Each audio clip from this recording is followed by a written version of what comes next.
Hi there, my name is Cam and welcome to another how-to video about Salesforce Marketing Cloud. Today we'll be looking at how to read and gain insights in the Einstein Engagement Scoring dashboard in Marketing Cloud, and then I'll run through a few opportunities you can take from these insights. So firstly, what is the Einstein Engagement Scoring? Well, Einstein Engagement Scoring is a free feature in the corporate and enterprise editions of Salesforce Marketing Cloud. It's been around since around about 2017. This feature takes advantage of the open, click, and unsubscribe data in your business units and provides you with some engagement and retention predictions. So all in all, some pretty cool stuff. Now at the time of recording, the Einstein Engagement Scoring for email has 5 key insight groups that it gives you on the dashboard. And those are the email engagement prediction, the subscriber retention prediction, the email open prediction, the email click prediction, and the web conversion prediction. So let's step through what each of these insights provides you. Now, the email engagement prediction is, in my opinion, the most valuable part of this dashboard. The email engagement prediction matrix is divided into a 4x4 grid to show your subscriber engagement predictions based on email opens and clicks.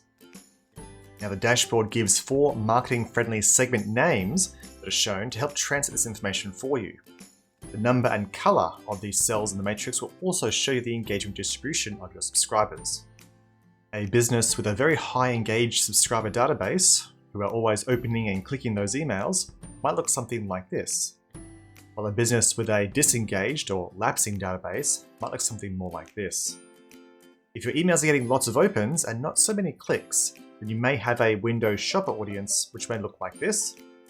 And a database that has more clicks than opens may be a selective subscriber database, and you may look something more like this.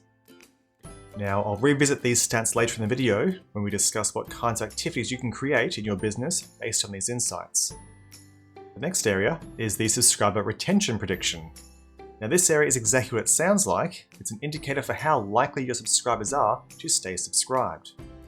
Obviously, a higher score here is better, however, don't fret if your score is low on this chart. It is healthy to have some customer turnover in your emails. After all, it is better to have your customers to click unsubscribe than to just ignore your emails. Also, make sure you pay attention to the model's confidence. The less confident the model is, the more likely your score will change, for better or for worse. The email open prediction section will give you an estimate of the average open rate over the next 14 days. Again, don't put too much stress on yourself for this section, as it's considering your entire database and will not take into consideration any targeting or segmentation that you do on your future sends. And similar to the email open prediction, the click prediction will give you an estimated average of the click rate over the next 2 weeks. And just like the open prediction, I wouldn't put too much stress on this score. However, it can be a useful benchmark for estimating your email's results and setting some targets. And finally is the web conversion prediction. Now, this section will only display if you're using the conversion tracking feature on your email links. Now, it is cool if you want to have another way to report on your conversion events. However, most customers that I work with do their conversion tracking in Google Analytics.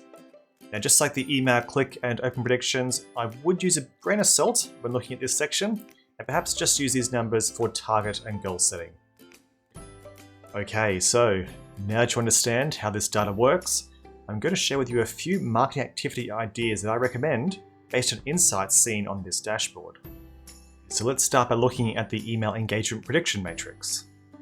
If you have a database that is firmly in the loyalist area, then congratulations, you've won, and you're running an awesome email marketing program.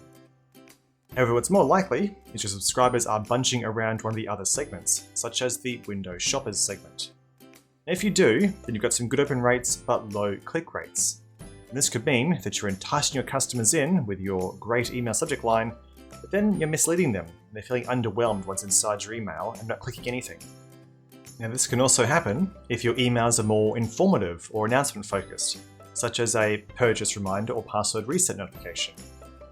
So assuming that your emails are meant to be action driving and you are suffering from this high open and low click rate, then here's a few things you can look into. To start with, ensure that your content in your emails lines up with your subject line and pre-header. Don't clickbait your subscribers. You can also make sure that your content is designed to emphasize the call to action points in your email.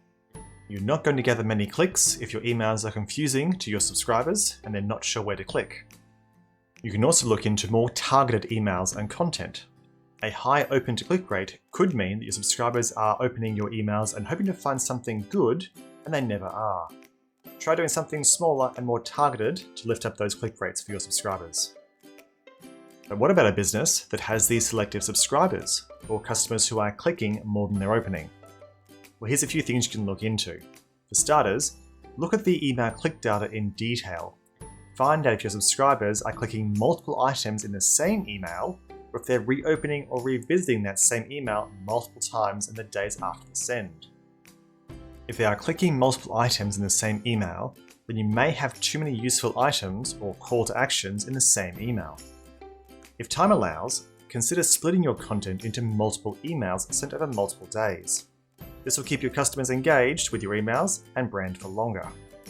If they are revisiting the same email multiple times over multiple days, then there may have been something useful in that email that you should include in future email sends. This can also be a great link to use for re-engaging or retargeting activities. Either way, you can capitalize on the insights you find here. And finally, the segment that you want to really avoid having a large population in, that's the win-back and dormant group. Now these are subscribers with a very low click and open rate. If you have a large count of subscribers in this segment, then you should consider implementing some of the following activities. Firstly, try deploying a re-engagement journey to cut through the noise of your usual sales and promotional emails. This could be a useful content email, or even a "We miss you" discount offer off their next purchase.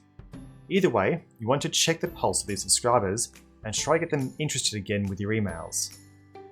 Your subscribers could also be disengaging due to a lack of relevant content, so try doing something like an Update Your Details campaign to collect data on what kinds of emails or topics your subscribers want to see from you. And finally, we have to consider that some of these customers could be totally disengaged and no longer wish to engage in your brand. If that's the case, you can always test it by sending one of the two previously mentioned activities, and if they fail to re-engage, it may be time to part ways with them. You can try sending an unsubscribe email to the customer to inform them that you'll no longer be sending them marketing or promotional emails. This can be an excellent way to maintain your database health. After all, they can always re-engage or resubscribe later if they choose to. And of course, there are many more activities that you can implement to push your subscribers up into that low list band. However, I hope that some of these ones I've covered today will help you or inspire you to take closer looks at your database and your engagement rates. And that's all for this video.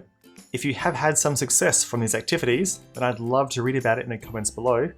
And make sure you're subscribed to the channel so that you're notified when I release more Salesforce Marketing Cloud videos.